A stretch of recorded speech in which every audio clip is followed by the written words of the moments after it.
Alright, YouTube, it's time to talk about this blood moon tetrad that everyone's been up in arms about. It's slowly spreading all over the internet, sort of like Harold Camping's predictions did. Because people, I think, largely, regardless of what part of the world that they happen to be in, I think people understand that right now we're in a period of transformation as a world. We're in a period of violence in many cases. You see what's going on with Ukraine, Venezuela, other places, the Ebola outbreak, uh, all this stuff that you see across the world. But right now, the tetrads, as they are foretold, are being largely interpreted and misused by the apocalyptic Christian population, sort of these people that are obsessed with the idea that soon, because of some political or warmongering concept that happens to be at play, that soon the tribulation is going to come and or Jesus is going to come. There'll be the rapture and so forth. And these are the people largely that have been at work interpreting this tetrad. And of course, thus, everything that they interpret as being important related to past tetrads, they're likening to Israel, or they're likening to something to do with Jesus or the church. For instance, the Orthodox Church banning iconoclasm and then bringing iconoclasm back, things to do with the Byzantine Empire, and of course, the foundation of Israel, the Six-Day War, and so forth, and past tetrads. However, there's a mystic force at play here that most of these individuals don't understand. They may have a vague inkling of it, but they don't really understand it. Look at the occult symbol that I use on my blog, the Ouroboros surrounding the red crescent moon. Unbeknownst to me, I've been using that symbol for years now and never knew, this tetrad was going to be going on, but it is rather apt, and it does symbolically proclaim exactly what I'm about to tell everybody here, which is that this tetrad, the blood moons, again, the red crescent represented here, has to do with cycles. Cycles ending, cycles continuing, cycles renewing themselves. That's what it's all about. You can look at all sorts of ancient prophecies regarding these so-called ends, and I can go through several of these and liken them to this idea and this concept of the flow of time as being cyclical or being interconnected cycles which change over time, but they tend to repeat. Even like Dinotopia contained an aspect of this in their description of time for this other mythical world, which leads me to believe that it's quite possible that the author happened to be involved with Theosophy. The Western Abrahamist groups look at time as a line. They look at time as God creates everything, things continue on, things happen, and then it ends.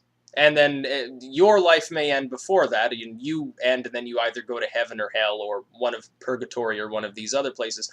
Essentially, you enter upon death or upon the death of the world as a whole or the universe as a whole. You enter one of these static realms, either heaven or hell, or it may be slightly different according to the specific tradition, the nature of it, and so forth, and whether it's in levels like Dante's Inferno or whatever. But the ultimate goal is to achieve one of these sort of afterlife scenarios, and it remains the same for all eternity. You never escape from that, whether it's heaven or hell. The idea of hell is eternal, heaven is you can't fall out of heaven. Many people have asked as a kid, well, what if I go to heaven and then I do something wrong? Do I then go to hell? Do I get punished somehow? And they say, no, well, you won't want to sin once you're in heaven. This linear timeline is wrong. True linear time does not exist. And the Eastern traditions, I'll point this out as well, and this includes the Norse, oddly enough, even though it's in the Western world, in the European hemisphere, in the European region, even though it's part of Europe, they had a similar view of time to some of these groups like the Hindus, which leads me to believe that there is some connection. The idea of Ragnarok departs from this, but their idea of the afterlife is similar to the Eastern traditions. When you die gloriously in battle, you go to one of these realms. The Greeks are similar with the Elysian Fields in many ways. You go to one of these sort of halls, the Hall of Odin or one of these other figures, and then every day you go out and battle. for the rest of eternity. And then you might get killed, but you'll get revived. You're already dead. And then at night you go and feast and heal your wounds and sing and get drunk and so forth. And then the next day you go out and fight again. This is sort of like their Viking, sort of very violent version of heaven, I guess. And that's what's contained within their religious dogma, or I should say spiritual dogma, not so much as an organized religion as a group of tribes practicing this tribal ethos. It's very cyclical. The idea is you go, again, you're going to a place where things don't change. They change over this sort of mini-cycle, but the entire existence is static. Rather, I believe, and other groups I think are waking up to this, there is no perpetual cycle, nor is there a line that terminates, nor is there a line that goes on forever and remains unchanged after branching a few times. Instead, existence is a complicated mechanism derived from many, many interconnected gears of cycles. The way in which they operate with each other is so large and essentially infinite in size, with an infinite amount of convolution, that it essentially becomes a random schematic. It's so complicated that there is no longer order. Yes, each cycle contains order which can be predicted in an almost deterministic way. But when they interact with one another fully, when you look at the entire machine, the entire machination itself, it becomes disorderly because it's infinitely convoluted. It's a rather strange hypothesis to make, but this, and humor me here, it fits in with this idea of mysticism. The idea is that these prophecies that pertain to the end times, I can see this theory that I'm sure that someone else has quantified similar ideas before, the idea of an infinitely convoluted, orderly mechanism appearing disorderly. However, if you apply it to the mystic, if you apply it specifically to these end times prophecies, you can see a resemblance. The Norse end time prophecy of Ragnarok, by the way, the Vikings so-called in the UK already sounded the Gjallarhorn, or however you pronounce it, and declared that Ragnarok happened February 22nd of this year, and that after this is supposed to be, at some point, a metaphoric sort of 3-year winter. The Mayan calendar is the same way. In fact, the Mayan calendar most closely approximates what I'm talking about, because it becomes more and more disorderly, seemingly so, the more levels you stack upon it, even though it's actually quite orderly. It's mathematic. It's a pure mechanism. It's gears. But it appears disorderly. What I'm saying is that the end times that are predicted by the Abrahamists are misconstrued off of these original, for in their case, Roman tales of similar prophecies that do not denote that everyone suddenly enters some static, unchanging realm of hell or heaven. It doesn't say that. What it says is that temporal things on this earth come and go in cycles, predictable cycles. Empires rise and fall along a rather predictable timeline. Generally speaking, there are a few instances where this is not the case because situations change, but in general, it is fairly predictable. You look at the United States, you might apply the same thing to it and start worrying about the United States falling and hoping that it's one of those few exceptions. Personally, I think it is. I can get into that with a totally different video, but, not right now. There will be no end times, especially not simply because there is a blood moon tetrad that happens to fall on 4 Jewish holidays. It doesn't make any sense. Yes, there are cosmic and divine and spiritual energies poured down upon the earth. Yes, magic is real. All of these things that pure atheism tells you are not real are, and at least in a metaphoric or symbolic manner. However, it has nothing to do with some magical tetrad suddenly causing a plume of fire to eat the earth up. It isn't suddenly going to herald Jesus coming out of the sky with a sword sticking out of his mouth, which is amusingly what the Bible actually says. Literally has a sword for a tongue. It's not going to happen. Number one, Jesus is dead.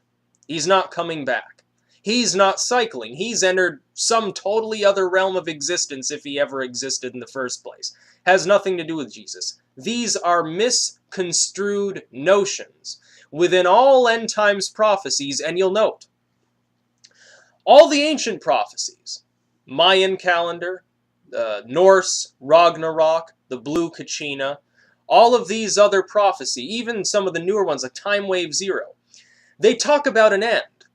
But they do not make it clear that the end involves literally the world being utterly consumed and human life dying off for the rest of eternity. They never say that. They say there'll be misfortunes, or famines, or floods, or earthquakes, or volcanic activity, or a giant meteor, or a rain of black ash that kills a lot of people, or something. But like in Norse Ragnarok, where Frey and Freya survive and perpetuate the human race, it is simply the end of a cycle. The Hindu system is the same. Kali Yuga, which is what they consider us to be just beginning to leave right now. The Iron Age, the low age of spiritual darkness, of violence and avarice and greed and spite and all of the bad things in the world, which we are now thankfully slowly rising up out of, if you use the more accurate count, although the more inaccurate but unfortunately more widely known count says, oh, we'll be in Kali Yuga for the next, 10,000 years or something. This is, again, the result of a mistranslation. That's already been cleared up. I'm already satisfied as to the actual numbers involved. And I can try to dig up the webpage where the person analyzing this, who is himself a Hindu, goes into this. And I'll try to put that in the description if I can find it at some later date. However, the system cycles. Yes, there's destruction, panic, and chaos at the bottom of the cycle. It doesn't mean that all of man gets wiped out. It doesn't mean that the earth explodes. It simply means that we've come to the end of a cycle. I was saying this about the Mayan calendar before it came to the end of its cycle. The end is not coming. The end in the sense of a mass die-off that leads to the entire depopulation of the planet will not happen in our lifetimes. Most likely, we might get smashed into by an asteroid. It's conceivable that even in the worst case scenario, some humans will survive and repopulate. A nuclear war will not kill everybody. There will be survivors. There are those who have some natural resistance to radiation, or they're in an area that just happens to be just sheltered enough for them to survive, and they'll pour out from there afterwards. People in vaults or bunkers, or vaults like in Fallout, or bunkers or whatever. A mass die-off due to some, like, Stephen King's The Stand-style Ebola outbreak or zombie virus. There will be survivors. The world will go on. There will be an end of human life on the Earth someday. It won't be because of a blood moon tetrad. It's not going to happen. The significance of the tetrad is change. Change from one cycle to a next. Even some cults are intelligent enough to understand. Look at Heaven's Gate. Crazy bald dude, Marshall Applewhite, tells his followers to drink, cyanide Kool-Aid. I don't know if that was Jonestown was the cyanide Kool-Aid. They drank some sort of poison, and I think it was actually cyanide-laced vodka in the case of Heaven's Gate, if I remember correctly. Don't quote me on that. And they all put on their blue robes and got into bed and died. This is sort of their really weird, sort of superstitious take on this Halley's Comet movement, or Hale-Bopp, I believe, this cometary movement. They thought the end was coming. They had to transverse to a different dimensional plane or some weird New Age hippie shit like that. And so they killed themselves. But even they understood the concept was to leave one cyclical existence for another, for one that was higher or more pure or more bountiful in some way. I don't recommend that people, kill themselves because a comet goes past, but at least they marginally understood this concept.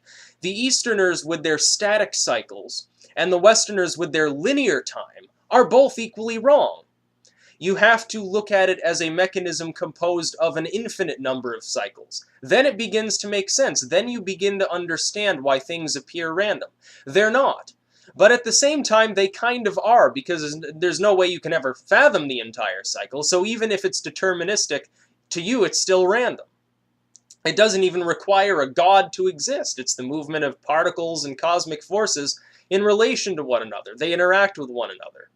A deterministic universe based on the Big Bang and every atom going in a certain direction at a certain speed with a certain energy value and so forth, I don't believe in. I think it's much more complicated than that. And I do believe in spiritual forces. But I believe that they too, whether they operate on this dimension or the next, or some other weird dimension or astroplane or whatever you might drag into it with your hippy-trippy stuff, they interact with one another, even across dimensions.